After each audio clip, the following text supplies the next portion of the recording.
Okay, so we're back with another video on the Starlink Beta. So today I'm going to show setting up a redundant internet connection. I've been working with Starlink for a little while now, um, and I've noticed there has been some drops. So I wanted to see what would happen. What are some options to make sure that this is fully redundant. I'm actually planning on putting this, in a short-term rental eventually. So I want to make sure that the people that are staying there have a good experience and don't lose internet connectivity.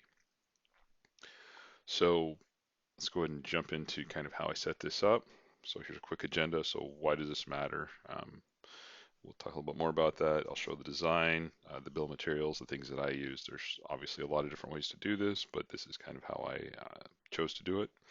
Um, and most of just in the interest of transparency, most of what I've done here is with pieces, from previous deployments from my lab. Um, there are a lot of options obviously here. I'll walk through a quick setup of the router with failover, and then we'll just do a quick wrap up at the end. So this is why this is important. This is a screenshot. I'm actually using this from Home Assistant, and I took a point in time capture of just about an hour, and the green is uptime, the red is downtime.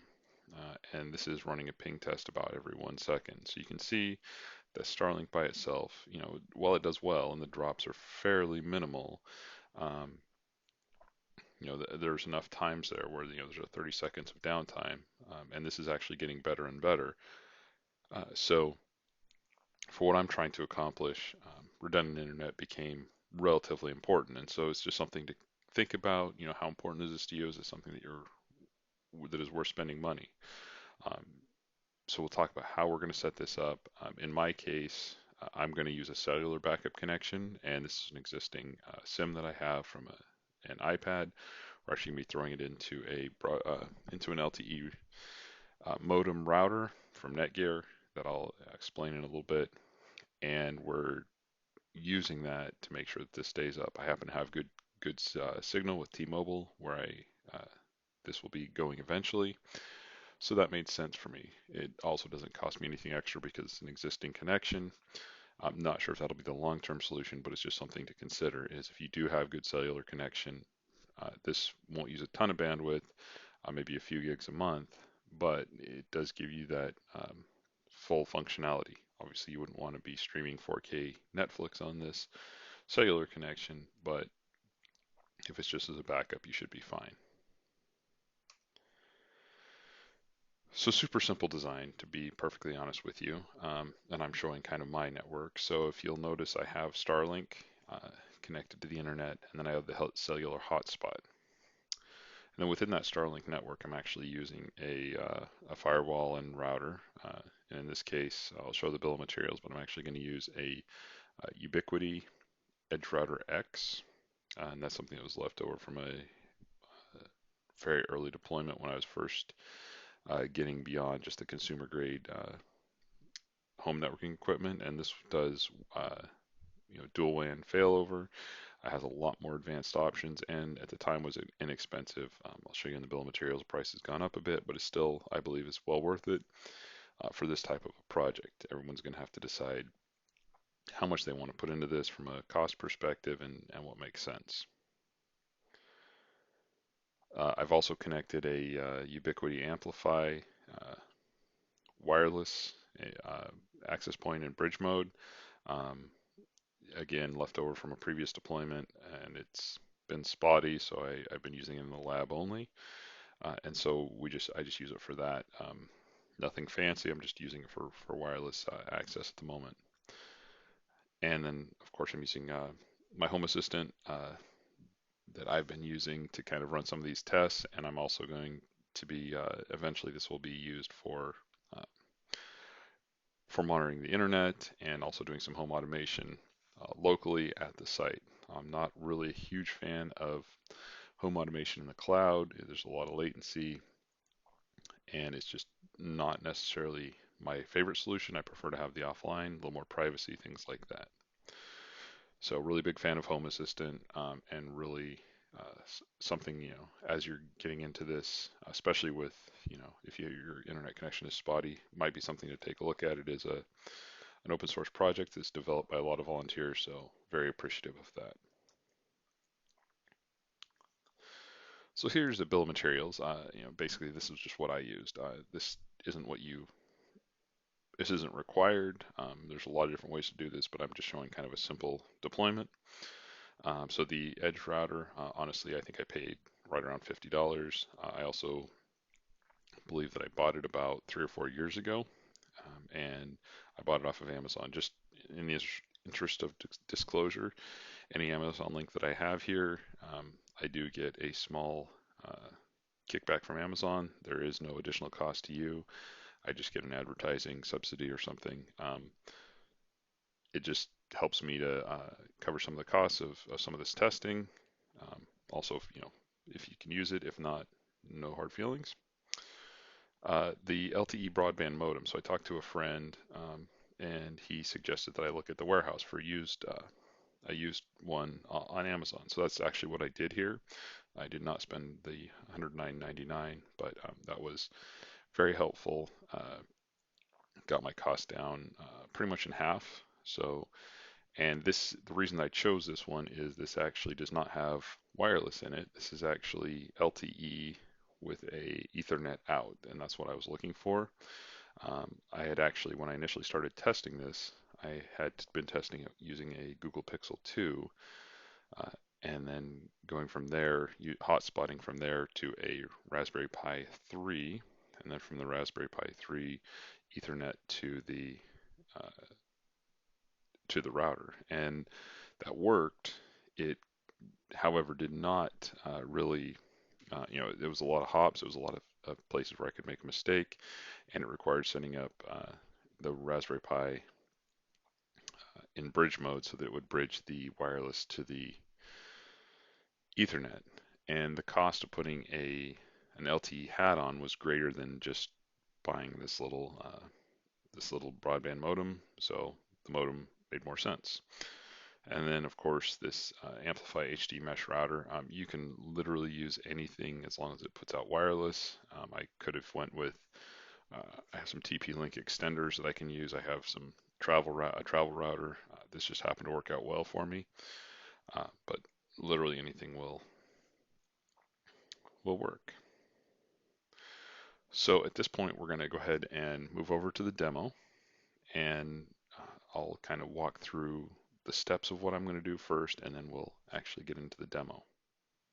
Okay, so as we go through this demo, again, I'm doing this is a pre-configured router, so I'm actually going to go back and reset it just for the sake of showing how this is done. It's very simple. And as I said, I'm using a Ubiquiti Edge Router X. Any dual port, dual WAN failover solution will work. And I'm running this in active standby mode. I am not running this load balanced. So I'm going to go and log in. And again, this is for demonstration purposes only. So, the way that you set this up may be different, but you should be able to adapt whatever I'm doing here to what you're attempting to accomplish. So in the Edge Router X, I'm just going to go to Wizard.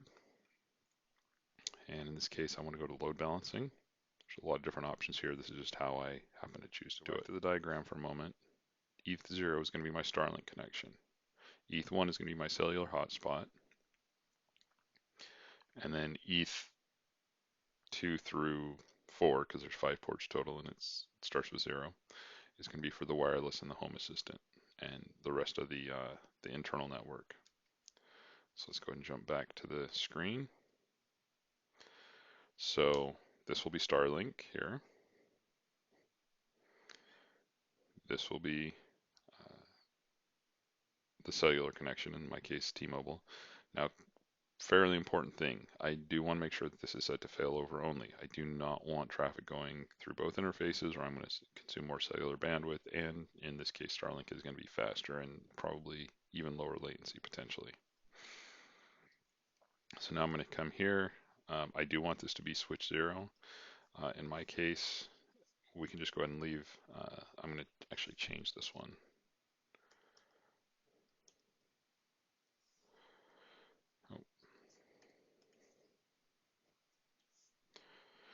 And so we're going to create that switch. We're just setting this up to be a private internal network. I'm going to create a new admin user because I like to have my name as the user. I'll put in a password. Normally I would use LastPass and create a super secure password, but for now, and that's pretty much it. I don't generally send statistics for now. Sometimes I do, but not on some of these test systems because they're liable to have a lot more challenges. So that's it. I hit apply, and this is going to disconnect me. Yes, I'm 100% positive. Yes, I am absolutely positive. And so now I'm just going to let this reboot password. So now we're back at our startup screen. So let's go ahead and log back in and take a look.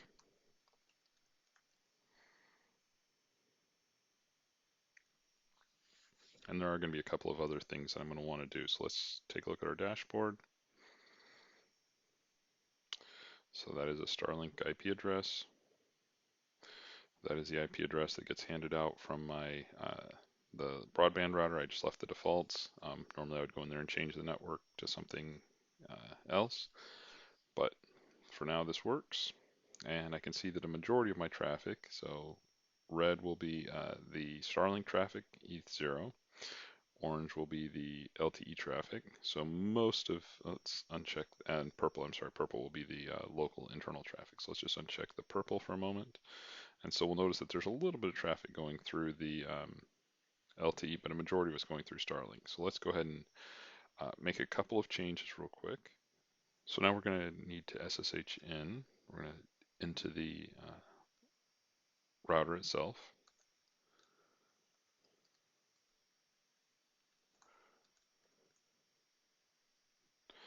So first things we're going to do, we're going to go into configure mode. And then we're going to, after one successful test, it's going to fail back to Starlink from the cellular. And after one failure, it's going to fail back to Starlink. I'll put all these in the description. These are all documented. I'll also post a link where I got all this. And so doing the set, so you're setting the load balance group, which G is the default group. The interface, ETH0, so that's the primary interface. And it's doing it counts as a success if it gets one successful ping, counts as a failure if it gets one drop ping. So now we're going to go ahead and set the initial delay. So it's going to do the first test after 1 second. And then the interval will be every second. And I will, like I said, I'll post all of this documentation, the link to this documentation and my steps in the description. So now I'm going to actually have it test against Cloudflare DNS. I could use the first hop. However, the first hop is subject to change, whereas Cloudflare DNS is unlikely to ever change. At least we hope. And so finally, I'm going to do a commit and save. Commit just makes it active, and then saves it so that between reboots I don't lose my configuration. So we see that it's done, so I'm going to type exit and exit, and I'll clear the screen. So now we're going to come back. It says configuration has been changed. Please refresh.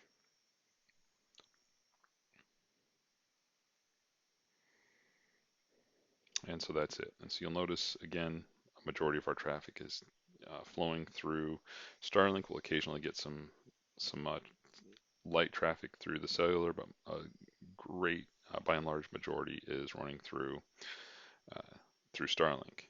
And so if I want to test this, I can go to fast.com,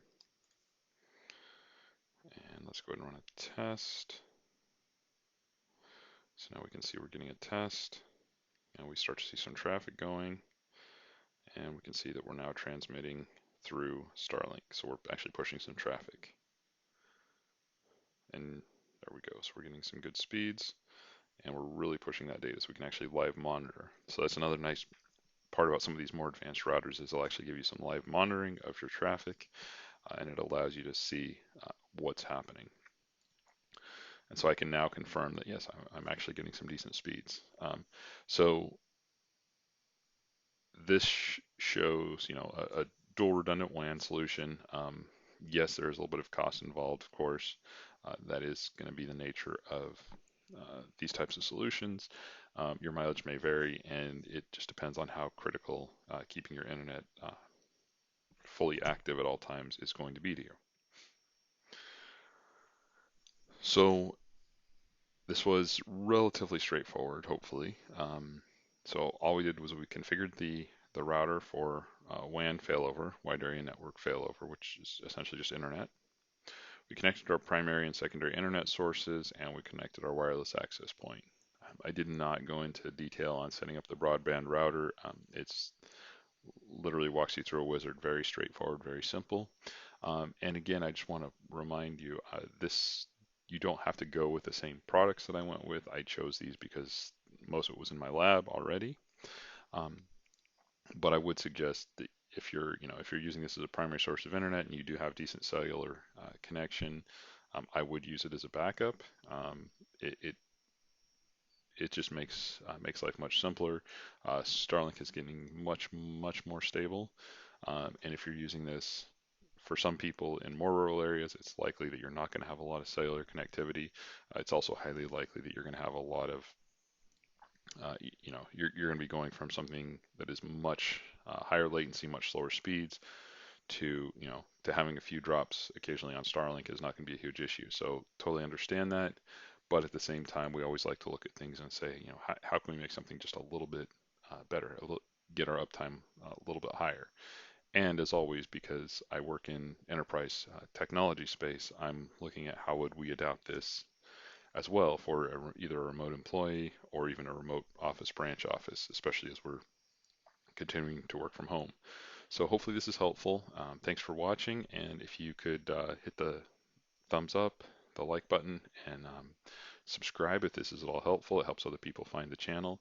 And as always, I'm just doing this because I enjoy this. I'm not getting compensated for any of this, so uh, you know, give me some feedback. If there's other things that you'd like to see, I'm always happy to work on those, and I'm always appreciative of constructive feedback. So thank you, and I will be back again with another video soon, hopefully.